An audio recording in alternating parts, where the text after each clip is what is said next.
편지가 왔다 편지가 왔다. 아시 공주님께서 마침내 제 편지를 받으셨군. 그런데 이 편지를 사비나가 직접 전해오다니 우리가 모아둔 비룡의 알이 드디어 자라서 설이 비룡이 되었군. 이 덕에 에드먼드의 급한 불도 껐지. 약속한 날짜에 얼음덩이를 보내주겠다고 내가 말했으니까. 하지만 거대한 비룡을 보고 그들은 간담이 서늘해졌고 비룡을 모는 사비나는 달콤한 미소를 지었다. 오랜만이에요. 에드먼드님, 얼음덩이 가져왔어요. 에드먼드는 환호하며 펄쩍였다. 역시 마검사님은 약속을 지키시는 분이시라니까요. 그는 눈앞에 거대한 비룡을 보며 감탄을 터뜨렸다. 설이 비룡이라니, 이 한 마리면 기사단 한 부대와도 맞붙을 만한 괴물인데 그걸 고작 얼음덩이 운송에 쓰다니. 마검사님은 북방 영지에서 대체 뭘 하신 거지? 그때 사비나가 문득 한 가지를 떠올렸다. 그녀는 에드먼드를 바라보며 스승님께서 이 편지를 그분께 전해달라고 하셨어요. 에드먼드는 즉시 알아차렸다. 마검사님도 참 정이 깊으시네. 황궁안, 아시 공주님은 찻잔을 손에 든 채 맞은편에 앉은 젊은 남자를 바라보고 있었다. 공주님, 초대에 응해주셔서 감사드립니다. 그는 듀크 공작의 아들 저스틴이었다. 그는 붉은 술을 천천히 한 모금 머금고 속으로 생각했다. 이 여자는 여전하군. 차갑기만 해.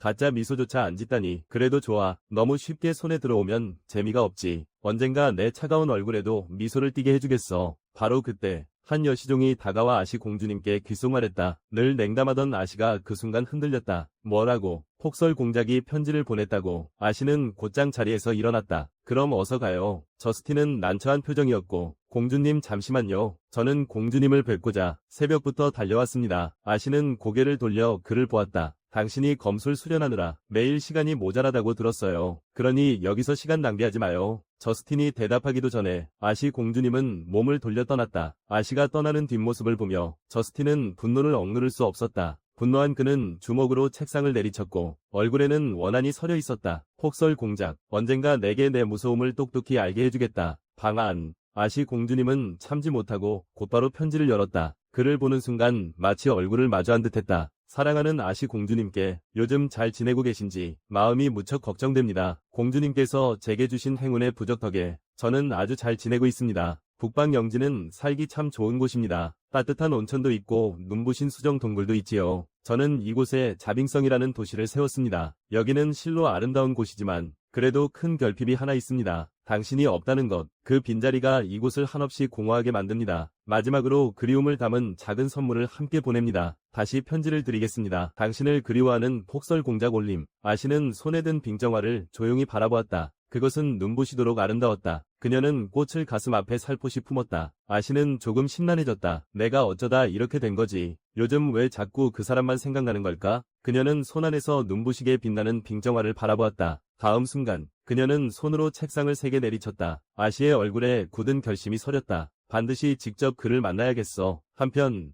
북부 영지의 한 동굴 안, 나는 미친 듯이 빙정화를 연성하고 있었다. 하지만 다음 순간 손에 있던 꽃이 갑자기 터져버렸다. 나는 골치가 아파왔다. 모든 걸 파괴하는 건 자신 있는데 이런 섬세한 기술을 제어하는 건 어렵군. 바로 그때였다. 눈앞에 다급한 인형 하나가 나타났다. 제롬은 긴장한 표정이었다. 영주님, 어서 집무실로 와주십시오. 아주 중대한 발견을 했습니다. 알고 보니 지난번에 저희가 발견했던 도서관이 고대 마법사들이 남긴 것이었습니다. 하지만 다음 순간 나는 담담한 표정을 지었다. 그들이 남긴 것이면 뭐 어쨌다는 거냐? 제롬은 나의 담담한 반응에 할 말을 잃었다. 이건 고대 인류의 문화유산입니다. 실전된 고대 마법을 재현할 초석이자 오환 마법을 돌파할 수 있는 기회이기도 합니다. 하지만 바로 그때 나는 희미한 기운을 감지했다. 나는 제롬을 바라보았다. 너의 허리춤에서 심상치 않은 기운이 느껴지는구나. 그 말에 제롬은 순간 머리가 새하얘졌다. 아무것도 없습니다. 영주님, 이건 아무 가치도 없는 물건이라 따로 보고드리지 않았습니다. 하지만 바로 그때 내 손바닥에서 흡일력이 뿜어져 나왔다. 그의 허리춤에 있던 꾸러미를 그대로 빨아들였다. 몹시 당황하는 제롬을 보며 말했다. 네가 이걸 숨기니 더 보고 싶어지는군. 하지만 꾸러미를 열어본 후 안에 든 물건은 나를 어리둥절하게 만들었다. 꾸러미 안에는 온통 푸른 얼음 결정 같은 돌멩이뿐이었다. 제롬의 말에 따르면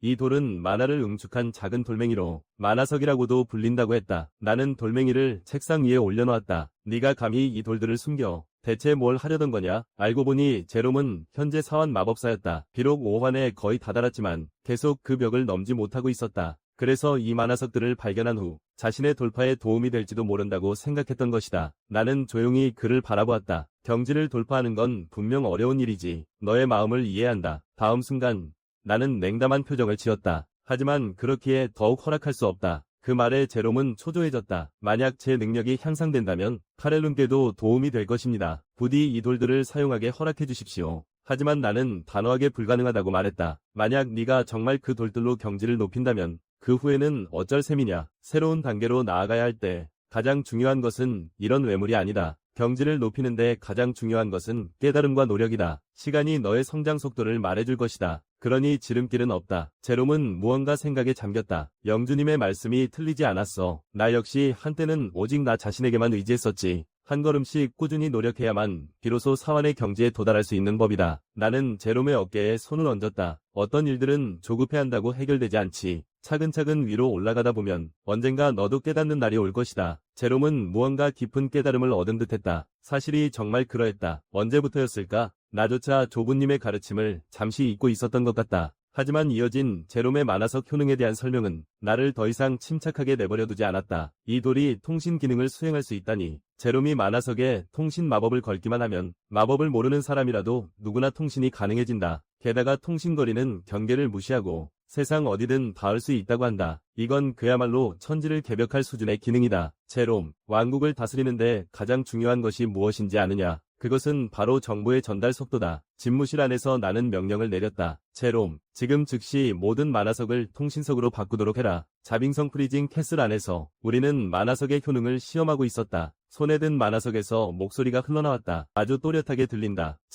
잭은 흥분을 감추지 못하는 표정이었다. 저는 지금 자빙성에서 10km 떨어진 평원 상공에 있습니다. 잭은 비룡을 타고 하늘을 비행하고 있었다. 영주님, 아주 잘 들립니다. 전혀 문제가 없는데요. 나는 손에 든 만화석을 내려다보았다. 훌륭하군. 잡음조차 섞이지 않았어. 통신 실험은 대성공인 듯하다. 바로 그때 문 밖에서 소리가 들려왔다. 알고 보니 사비나가 비룡을 타고 돌아온 것이었다. 회의실 안, 나는 사비나가 가져온 서신을 살펴보았다. 잠시 후 나는 사비나를 쳐다보았다. 에드먼드에게 주변 왕국들의 정세를 기록해서 보내달라고 부탁하긴 했지만 이렇게까지 상세하게 적어 보낼 줄은 몰랐다. 그런데 이 서신 속에 적힌 에이노스라는 이름이 자꾸만 묘한 위화감을 불러일으켰다. 나는 나지막이 물었다. 혹시 이 에이노스라는 자가 누구인지 아는 사람 있나? 슈아트가 나를 향해 고개를 들었다. 제가 그자에 대해 알고 있습니다. 소문에 따르면 그는 당대 최고의 검성이라고 합니다. 그 말을 듣자마자 마르쿠스와 제롬의 안색이 급변했다. 사람들은 저마다 한마디씩 위견을 쏟아냈다. 이 세계에서 검성은 지고의 존재다. 그런데 최고의 검성이라면 그보다 한 단계 더 위라는 뜻이다. 나는 사람들에게 조용히 하라고 손짓했다. 최고의 검성은 중원에서 말하는